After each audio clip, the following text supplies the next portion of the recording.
সৈয়দ আতাউল্লাহ শাহ বুখারী রাহমাতুল্লাহ আলাইহি, নাম শোনেন নাই? আতাউল্লাহ শাহ বুখারী রাহমাতুল্লাহ আলাইহি হিন্দুস্তানের বহুত বড় বুজুর্গ এবং আলেম ছিলেন, আল্লাহর নবীজি সাল্লাল্লাহু আলাইহি ওয়াসাল্লামের বংশধর, আহলে বাইতের অন্তর্ভুক্ত ছিলেন। তো সেই সময় ভারতে মানে হিন্দুস্তান, তখন তো আর দেশভাগ হয় নাই, হিন্দুস্তানে শিয়াদেরও অনেক বড় একজন নাম করা আলেম ছিল, যার নাম হযরত কালবে আলী খান। কি নাম? হযরত কালবে আলী খান। খান তো তার বংশ পাঠান, আর হযরত তো হলো তার সম্মান সূচক নামের আগে লাগায়, তার মানে নাম হলো কালবে আলী। কালব মানে কুত্তা, ডগ, ডগ কুত্তা। কালব হলো কুত্তা, আর আলী তো আলী, আলী রাদিয়াল্লাহু আনহু। তো এখন কালবে আলী মানে কি আলীর কুত্তা, এটাই হলো তার নাম। তো একদিন এখন আতাউল্লাহ শাহ বুখারী রাহমাতুল্লাহ আলাইহি তাকে নামে চেনেন, তিনি আতাউল্লাহ শাহ বুখারীকে নামে চেনেন। কেউ কারো চেহারা দেখেন নাই, আগের জামানায় তো চেহারা সবসময় সবাই সবারটা দেখতো না। তো একদিন কাকতালীয় ভাবে ঘটনাক্রমে দুইজন একই গাড়িতে উঠেছেন। ওই জামানায় বাস যেমন ছিল একই বাসে উঠেছেন, আবার কাকতালীয় ভাবে সিটও পড়ে গেছে পাশাপাশি। এখন কালবে আলী খান যিনি, একদিকে স্বাস্থ্য, বিশাল বড় স্বাস্থ্য, দেখেন না ভণ্ড পীররা এক একজনের স্বাস্থ্য মাশাআল্লাহ, চেহারা থেকে যেন নূর টপকে টপকে পড়তে থাকে, যারে তারে পীরও বানায় না, ভণ্ড পীরও বানায় এমন দেইখা, শরীরও মাশাআল্লাহ, চেহারাও মাশাআল্লাহ, যারে দিয়া ভণ্ডামি আর ধান্দাবাজি ভালো চলবে। তো বেচারাও দেখতে শুনতে বিশাল, আবার গায়ে জুব্বাটাও আছে, উপরে আবাকা বা আরো যত রকম কাপড় চোপড় আছে সব গায়ে দিয়ে সিটে গিয়ে বসেছে। আর আতাউল্লাহ শাহ বুখারী রাহমাতুল্লাহ আলাইহি, তার ছবি দেখলে আপনারা দেখবেন মাথায় টুপিও নাই। কেন?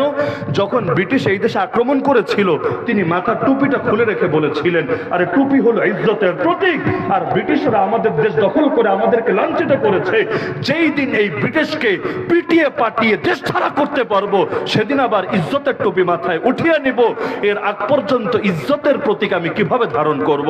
এটা তার বিশেষ একটা হালত ছিল, আলেমদের কোনো ফতোয়া না। তো তিনি একদিকে দেখতে শুনতে স্বাভাবিক সাধারণ একজন মানুষ, আর আরেক দিকে ইয়া বিশাল দেহের এবং সুন্দর পোশাকের এক হুজুর। তো বাসে ওঠার পর আতাউল্লাহ শাহ বুখারী রাহমাতুল্লাহ আলাইহি তাকে প্রথম জিজ্ঞেস করলেন, হযরত আপনার নাম কি, আপনার বাড়ি কোথায়, আপনি কই যাচ্ছেন? মানুষ যদি একজন আর একজনের পাশাপাশি পড়ে আর তাকে দেখে আকর্ষণ বোধ করে, প্রশ্ন করে না? আপনারাও করেন। প্রশ্ন করলো, সে এখন জবাব দিল, আমার নাম কালবে আলী খান। তো নাম শুনে তো বুঝে ফেলেছেন, আগ থেকে তো চেনেন। ধরেন আমার পাশে বসে এক জায়গায় আমরা যাচ্ছি, মনে করেন বিমানেই যাচ্ছি, একজন আমার পাশে বসলো, আমি জিজ্ঞেস করলাম যে আপনার নাম কি, বলে ফেললো আমার নাম গিয়াসউদ্দিন তাহেরি। তো যদিও আমি জীবনে দেখি নাই মনে করেন, কিন্তু নামটা যদি বলে আমি চিনবো না?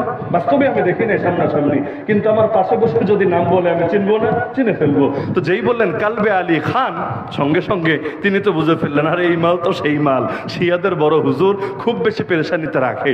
তিনি আবার একটু অবাক হয়ে জিজ্ঞেস করলেন, হযরত এইটা আবার কেমন নাম, আলীর কুত্তা? কালবে আলী মানে কুত্তা, কুত্তা কি মানুষের নাম হয় নাকি, এটা আবার কেমন নাম? এখন সে জবাব দিচ্ছে, দেখেন আমার নাম তো আর আমি রাখি নাই, আমার আব্বা আম্মা রেখেছে। আব্বা আম্মা এই আশায় রেখেছে যে কালবে আলী, আলীর কুত্তা, আসলেই তো আমরা আলীর কুত্তা।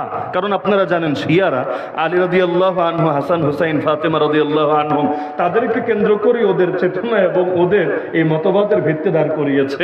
তো অনেকে তো আলী রাদিয়াল্লাহু আনহুকে উঠাতে উঠাতে আল্লাহ পর্যন্ত বানিয়ে ছাড়ে। তো এখন বলছে আলীর কুত্তাই তো আমরা তের চাইতে অধম। তা আমার বাপ মা ইয়াশায় নাম রেখেছে, আল্লাহ চাইলে কিয়ামতের দিন আলী রাদিয়াল্লাহু আনহুর উসিলায় আমারে ক্ষমাও করে দিতে পারে। এটা শোনার পর আতাউল্লাহ শাহ বুখারী রাহমাতুল্লাহ আলাইহি একটু হাস্যরসের সঙ্গেই বললেন, অদ্ভুত ব্যাপার হলো যারা কালবুল্লাহ মানে আল্লাহর কুত্তা, মানে দুনিয়ার মধ্যে যে কুত্তাগুলো আছে আলের কুত্তা না, ডাইরেক্ট আল্লাহর কুত্তা, এরাই তো দুনিয়াতে ইজ্জত পায় না, সম্মান পায় না, রাস্তায় রাস্তায় ঘোরে, অপমান অপদস্থতার সঙ্গে ঘোরে। তা আল্লাহর কুত্তাই যেখানে টাইম পায় না, আলের কুত্তা সেখানে টাইম পাবে কোন দুঃখে? পয়েন্ট বুঝতে পারছেন যে তোমার নাম রেখেছো কালবে আলী খান, মানে আলীর কুত্তা হয়ে তুমি দুনিয়া আখিরাতে সম্মানিত হবা। তা আলীর কুত্তা পরে, আলীর চাইতে তো আল্লাহ বেশি দামি। আল্লাহর কুত্তা যেগুলো আছে না দুনিয়াতে ইজ্জত পায় না আখিরাতে জান্নাত পাবে। আখিরাতে কি স্বাভাবিক কুত্তাগুলো জান্নাত পাবে নাকি? তো দুনিয়াতেও এদের ইজ্জত নাই, আর কিয়ামতের দিনে হবে মাটি। তা আল্লাহর কুত্তার যেখানে অবস্থা সেখানে আলীর কুত্তা আবার কি? এবার জিজ্ঞেস করলো সেই লোক, মানে একটু ইগোতে লেগেছে না, আর নাম নিয়ে যদি এভাবে বলে যে কারো ইজ্জতে লাগবে না, স্বাভাবিক ব্যাপার। এবার বললো, আচ্ছা হুজুর আপনার নাম কি? এখন তার নাম তো আতাউল্লাহ শাহ বুখারী। তিনি এখন কৌশল করে, মানে ওরে আরো পচানোর জন্য এবং ওর সেন্স জাগানোর জন্য তিনি বললেন, আমার নাম খিনজিরুল্লাহ। খিনজির মানে হলো শুয়োর, শুয়োর চিনেন না, ওই যে গন্ধ, সেই শুয়োর খিনজিরুল্লাহ, তা আল্লাহ তো আল্লাহ মানে আল্লাহর শুয়োর। বলছে এই এটা আবার কি নাম? আমার নাম কালবে আলী দেখাই আপনি মজা নিলেন, টিটকারি করলেন, আপনার নাম যে আল্লাহর শুয়োর, এইটার কি হবে? তিনি এবার জবাব দিলেন, আরে আলীর কুত্তেই যদি মাপ পাইতে পারে তাহলে আল্লাহর শুয়োর তো সিরিয়ালে এরও আগে থাকবে, আলীর শুয়োর তো না, আল্লাহর শুয়োর। তো তুমি যদি মাপ পাইতে পারো কালবে আলী নামের উসিলাতে, তাহলে খিনজিরুল্লাহ আল্লাহর শুয়োর এই নাম হওয়ার কারণে আমি মাপ পাবো তোমারও আগে। আর বলার কিছু আছে? জায়গায় চুপ হয়ে গেল। এই সৈয়দ আতাউল্লাহ শাহ বুখারী রাহমাতুল্লাহ আলাইহির সঙ্গে একবার গোলাম আহমদ কাদিয়ানিরও কথোপকথন হয়েছিল। চেনেন না গোলাম আহমদ কাদিয়ানিরে? কি বড় হুজুর না বড় দাজ্জাল? গোলাম আহমদ কাদিয়ানি, আল্লাহ তাআলা লানত বর্ষিত হোক এই জালেমের উপর। তো সে একদিন আতাউল্লাহ শাহ বুখারী রাহমাতুল্লাহ আলাইহির কাছে বলছে। আতাউল্লাহ শাহ বুখারী জিজ্ঞেস করলেন, তুমি যে নিজের নবী দাবি করলা, প্রমাণ কি? বলল, ঈসা নবী আমার আগমনের সুসংবাদ দিয়ে গিয়েছে। কিভাবে?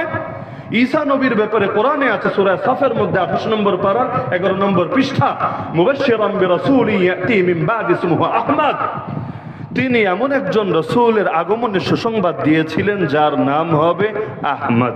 আতাউল্লাহ শাহ বুখারী বললেন, বেটা তোর নাম তো আহমদ না, তোর নাম গোলাম আহমদ। নাম তো আহমদ না, নাম হলো গোলাম আহমদ।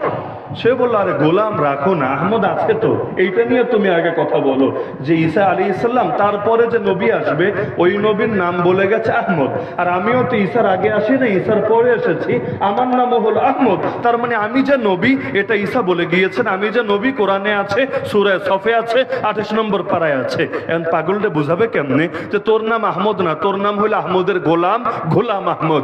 এখন সে গোলামটারে দিয়েছে কেটে। এবার তিনি বললেন, আচ্ছা ঠিক আছে, মানলাম যে তুই হচ্ছিস আহমদ গোলাম বা, মানে এটা তোর নামে আছে কিন্তু এটারে বিবেচনায় নেওয়া যাবে না, বাদ তুই আহমদ। তাহলে শোন, আমার নাম কি? আপনার নাম তো আতাউল্লাহ। আচ্ছা, আতাউল্লাহর মধ্যে শব্দ কয়টা? দুইটা। কি কি? একটা হলো আতা, আতা মানে দান, আর একটা হলো আল্লাহ, আল্লাহ তো আল্লাহ। তাহলে আতাউল্লাহ মানে কি? আল্লাহর দান। তিনি বললেন, গোলাম আহমদ শব্দ দুইটা, প্রথম শব্দ বাদ দিলি, দ্বিতীয় শব্দ রাখলি, তুই হয়ে গেলি আহমদ। তো ঠিক হয়, তোর উসুল মাইনে আমি কিয়াস করি, আমার নামের অংশ দুইটা, এক হলো আতা, এক হলো আল্লাহ। আতা বাদ দে, থাকে কি? আল্লাহ। আমি তো তোরে নবী বানায়া পাঠাই নাই, তাহলে তুই নবী হইলি কেমনে? মানে ওর যুক্তি দিয়ে ওরে কাজ করে দিয়েছে, আর জবাব দেওয়ার তো কিছু নাই। তো নামের মধ্যেও বিশাল কিছু চলে। তো বলছিলাম যে দাওয়াতের কোন সুযোগই কিছুতেই হাতছাড়া করা উচিত না। আল্লাহ রাসূল সাল্লাল্লাহু আলাইহি ওয়াসাল্লাম জবান দিয়েও দাওয়াত দিলেন। আল্লাহ রাসূল সাল্লাল্লাহু আলাইহি ওয়াসাল্লাম চিঠি পাঠিয়ে বিভিন্ন রাজা বাদশাকে চিঠির মাধ্যমে দাওয়াত দিলেন। এই দুই দাওয়াতের চাইতে আরো বড় শক্তিশালী দাওয়াত হলো আমলের দাওয়াত। আল্লাহ নবী এমন ভাবে চলতেন, এমন ভাবে কাজ করতেন, তার কাজকর্ম দেখেই বহুত মানুষ ঈমান আনতো। আল্লাহ রাসূলের চেহারা দেখে এক মুশরিক পর্যন্ত বলে ফেলেছিল, আল্লাহর কসম, কারণ মুশরিক হলো আল্লাহরে তো মানে, বাকি আল্লাহর সঙ্গে অনেক দেবতার শরীক করে, বলল আল্লাহর কসম, এই চেহারা কোনো মিথ্যাবাদীর চেহারা হতে পারে না। এজন্য আপনারা সূরা বুরুজের তাফসীর যদি পড়েন, যেটা সহিহ মুসলিমেও লম্বা এক হাদিসের মধ্যে আছে, দেখবেন ছোট একটা বালক, একেবারে ছোট একটা বালক, সেই বালককে দেখে গোটা সম্প্রদায়ের সবাই ঈমান এনেছিল। কিন্তু বালক আমল কি করেছে? কিসের বরকতে এত লোক হেদায়েত নসিব পেয়েছে? একটা মাত্র জিনিস, আল্লাহর বান্দা আল্লাহর জন্য রক্ত ঝরিয়েছে। বলবেন হুজুর রক্ত ঝরানো দাওয়াত নাকি? আমি বলবো মুখের দাওয়াত, কলমের দাওয়াত, সব দাওয়াতের চাইতে শক্তিশালী দাওয়াতের নাম রক্তের দাওয়াত। কিভাবে? জালেম বাদশা যখন তারে মারতে চাইল, বিশাল ঘটনা, আগের গুলো আমার এখানে যেহেতু প্রাসঙ্গিক না বলছি না। জালেম বাদশা চাচ্ছে তাকে মেরে ফেলবে, কারণ বাদশার দাবি সেই খোদা, সেই রব। কিন্তু এই বাচ্চা, সে তখন আল্লাহ রাসূল দুনিয়াতে আসে নাই, ঈসা আলাইহিস সালামকে নবী মানে, এক আল্লাহর ইবাদত করে। তো বাদশা চাইলো তারে যে কোনো মূল্যে মেরে ফেলবে। এখন বাহিনীকে আদেশ দিল যে তাকে নিয়ে যাও পাহাড়ের চূড়ায়, সেখান থেকে ধাক্কা মেরে নিচে ফেলে দাও, ও মরে যাবে, ঝামেলা খতম হবে, এই রাজ্যে কেউ থাকবে না এমন যে আর আমাকে খোদা মানে না। এইটা বলে পাঠালো। এখন গেল সেই পাহাড়ের উপর, সে ছোট বাচ্চা, সঙ্গে বিশাল বাহিনী, কি বা করার আছে? ধরেন আমাদেরকে তখন ধরে হাতের মধ্যে হাত করা লাগিয়ে, মাথায় হেলমেট লাগিয়ে, পায়ে ডান্ডবেরি লাগিয়ে, কোমরে গরুর রশি বেঁধে টেনে হিচড়ে নিতে থাকে কোর্টে, কি বা করার থাকে? করার তো একটা জিনিসই থাকে, আল্লাহ, আল্লাহর কাছে বিচার দেওয়া, আল্লাহু আকবার বলে আল্লাহর বরত্বের ঘোষণা দেওয়া। তো সেই বাচ্চাকে যখন পাহাড়ের চূড়ে উঠালো, বাচ্চা খালি একটা বাক্য বলল, আল্লাহুম্মা কফিনিহিম বিমা শিতা, হে আল্লাহ পর আমার পক্ষ থেকে এদের জন্য যথেষ্ট হয়ে যান, যেমনে মনে চায় এমনি এদেরকে আপনি পানিশমেন্ট দিয়ে দেন। তো বিচার দিল কার কাছে? আল্লাহর কাছে। যে আল্লাহর চাইতে বড় বিচারক নাই, আল্লাহর চাইতে বড় শক্তিশালী কেউ নাই। তো আল্লাহর আদেশে সঙ্গে সঙ্গে ভূমিকম্প শুরু হলো। আপনারাও বিপদে পড়লে এই দোয়া মুখস্থ রাখতে পারেন, আল্লাহুম্মা কফিনিহিম বিমা শি'তা, আল্লাহুম্মা কফিনিহিম বিমা শি'তা। হে আল্লাহ, আমার পক্ষ হয়ে ওদের জন্য আপনি যথেষ্ট হয়ে যান, যেভাবে ইচ্ছা সেভাবে ওদেরকে সাইজ করে দেন। তো এমন এক ভূমিকম্প শুরু হলো, পাহাড় থেকে পড়ে পড়ে সবাই মারা গেল।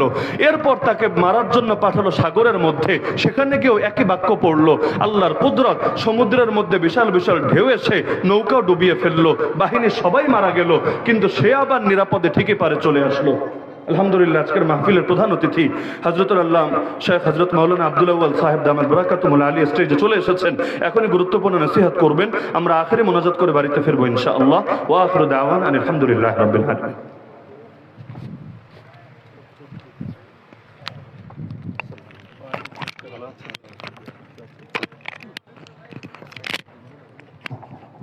আলহামদুলিল্লাহ, আমরা সবাই বসে পড়ি, ইনশাআল্লাহ। কিছুক্ষণের মধ্যে আমাদের প্রধান বক্তা আলোচনা করবেন, আমাদেরকে আখিরি মোনাজাতের মাধ্যমে বিদায় দিবেন ইনশাআল্লাহ। আমরা কেউ উঠাউঠি করবো না, সবাই নারে তাকবীর, আল্লাহু আকবার জোরে বলা, মিনাস সুন্নাহ, সুন্নাহ থেকে একটা সুন্নাহ।